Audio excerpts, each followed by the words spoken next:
Mr. Bagel. Little Jim Bob, and worst of all, Larry. Why is Goldens?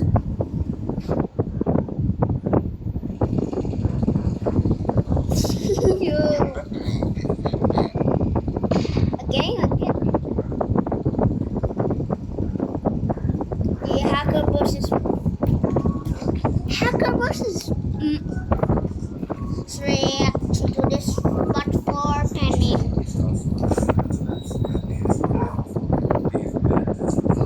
The noob is a hacker, alright? The noob is the hacker. So, why did you guys choose me? Yeah, he's a hacker. So, Because hackers help their teams. you were able to steal it. My hell. I was Oh, sorry.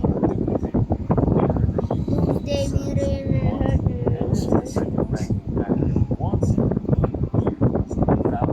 Nope. Wouldn't it be better for me to join a higher ranking hacker group? You're too rough. You just need to know more powerful scripts.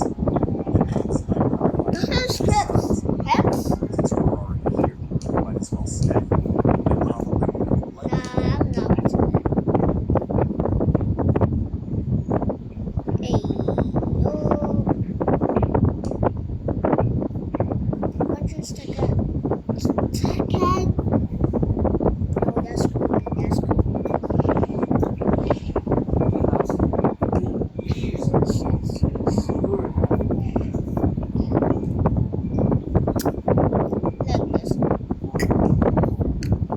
Look this. Bro. His name is Andrew. His real name is Andrew. I'm smart.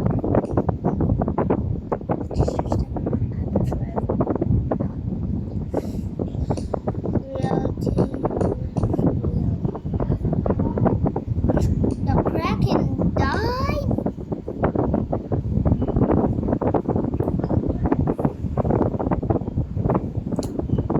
Oh. Mossdale Cave incident. Yeah, I love this. 24th, I love this. 1967, and 10 cavers were about to enter Mossdale Cavern to help clear some of the deeper passages from underground. The two leaders of the group had already explored this cave. They assured everyone this particular cavern was known for its tight spaces and very few areas where a person could fully But guys, A few hours inside, four cavers realized alright how then. difficult the cave actually was and decided to return to the surface. They noticed a cloudy sky and nothing seemed out of the ordinary. The remaining cavers continued their descent until they reached Bro, that's rain. That's rain. measuring 18 inches by 12 inches. When cave diving is rain, dude. Wait, I'm gonna say.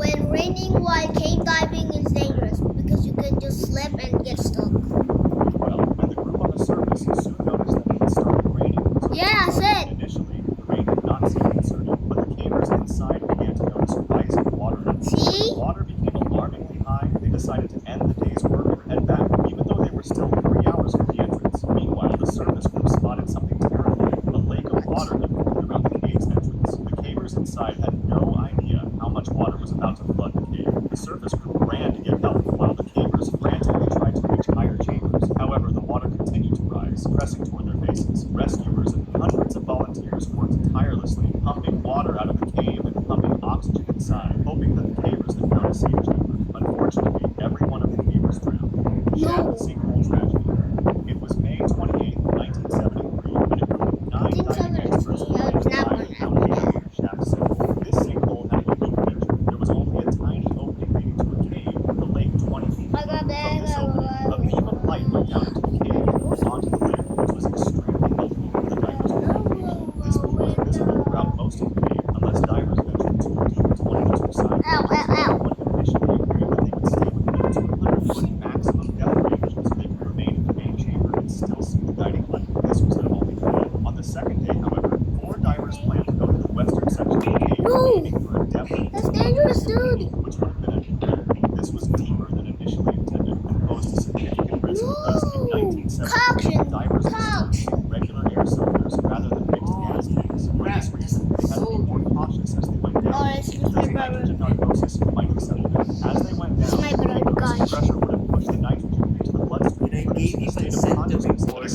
people are drunk. Keep in mind that these divers were not very experienced in cave diving. They were more accustomed to standard open water scuba diving. This added even more risk to their plan. They started going downwards into the western section of the cave, and one experienced diver noticed that nitrogen narcosis was complete, so he immediately went back out. Several of them followed him and went back to the surface as well, but 4 of them kept going, determined to set the record and get a quick look before resurfacing. After a minute or so, the surface became concerned, realizing the 4 divers would soon exhaust their air supply. A few returned to the cave to find them, and they discovered a flashlight and a camera. Bro, someone drowned? There's a problem that we haven't yet mentioned. Someone died in there? The movements of the 4 divers stirred up the long settled silt into a sand cloud that would take a lot of time to settle back. This reduced visibility to less than an arm's length, removing any hope of orientation for the underwater divers. Bro, get out, get out, get out! Dangerously low, nitrogen narcosis came in. The 4 divers drowned. Jacob's Well tragedy.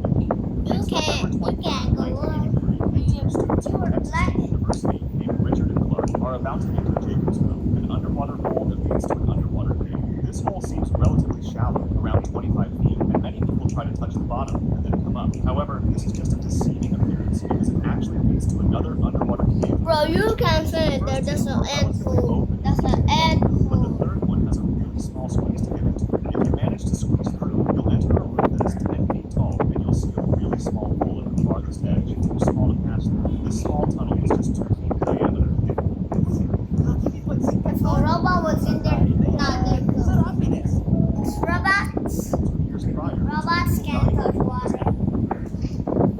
They get electrocuted. rock slide filled with gravel blocking them inside. Now, getting back to our 2 students, they were fairly experienced in normal diving, but not in cave diving, and they were trying to get their instructor's information on water diving. Their instructor, Don, was an incredibly skilled and experienced diver, and he was the one Let me know the sound of cave diving. He used to constantly warn everybody to stay away from Jacob's Well since it's deadly, and he even tried to cover up the small hole that leads to the 4th chamber. Bro, don't. But other divers Oh. opened it and left a message that said, "You can't keep us out." Don himself almost died in Jacob's Well. When he tried to enter the 4th chamber, a gravel slide trapped him in the tunnel. He almost resigned himself to death. His tank was empty, and he had swallowed some water when his survival instinct kicked in. He started rapidly moving until he cleared enough gravel to escape. When he did, he saw his diving colleague extending a regulator from the tree. As he started resurfacing, the air inside his body expanded until he reached almost 4 times his normal body size. By the time he broke the surface, he was screaming in pain. His belly was huge because his stomach had completely ruptured. These stories caught the attention of Richard and Clark, who wanted to take a look for themselves, even though they didn't really know much about cave diving. On November 23rd, 1983, they went into Jacob's Well and reached the 3rd chamber where the small hole was located. Richard removed his tank to get through the hole and started going in while holding his tank. When Clark removed his own oxygen tank and tried to get in, he saw Richard's face and noticed Richard didn't have the tank with him anymore. It was suffocating. Clark quickly reached for the regulator and gave it to him, letting him breathe again. They started passing the regulator back and forth as they made their way out, and somehow they managed to get through the tight squeeze of the 3rd chamber. They then began making their way toward the exit until a terrifying 2 sound more caught their minutes. attention, a clank from their oxygen tank. Not only did this mean they'd hit a wall with the tank, so they were going the wrong direction, but it also meant the tank was almost empty. They realized they'd run into the false chimney in the 1st chamber, a tunnel that looks like it leads to the surface, but is actually a dead end. Clark managed to swim back to the surface and gasp for air after covering an incredible 75 feet in a single breath. Unfortunately, the same can't be said for Richard, who remained behind and drowned. When Clark called the police for assistance, Don, the instructor himself, showed up and was stunned to see the students there.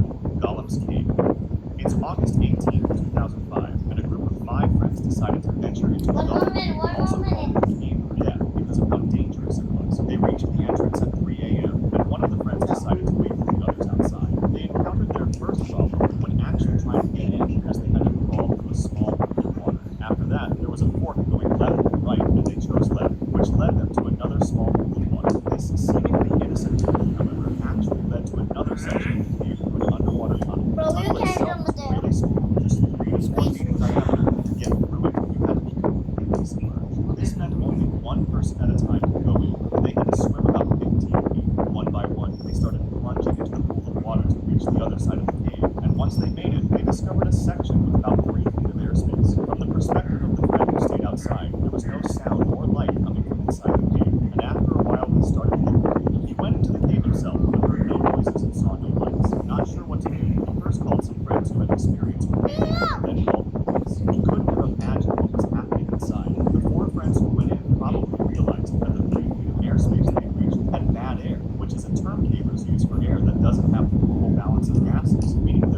carbon dioxide and less oxygen. This reduces her ability to think, move, and breathe properly, making the return swim that narrow tunnel super risky. They try to get back out one at a time, but the first person who went underwater was unable to find the exit hole before running out of breath. That happened because the increased carbon dioxide messed with her ability to hold her breath and think clearly. After 30 to 60 seconds, the second person went in and found the first one, and so on, until all of them got stuck in the tunnel. The police arrived and tried to pump in oxygen and pump out water, while family and friends waited anxiously outside the cave. Unfortunately, it was all in vain. The bodies were later recovered, and the cave was eventually closed off with cement. Stern Fontaine